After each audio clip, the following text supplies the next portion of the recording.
ایران نے اپنے بحری جہازوں پر امریکی حملوں کو جنگی جرم قرار دیتے ہوئے امریکہ پر سخت تنقید کی ہے۔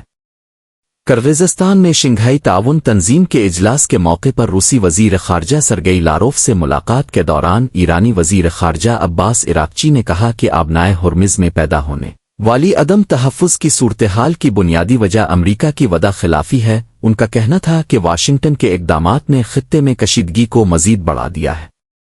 دوسری جانب اقوام متحدہ میں ایران کے مستقل سفیر نے بھی امریکی کارروائیوں کی شدید مذمت کرتے ہوئے کہا کہ ایرانی بحری جہازوں پر حملے بین الاقوامی قوانین کی خلاف ورزی اور جنگی جرم کی واضح مثال ہیں۔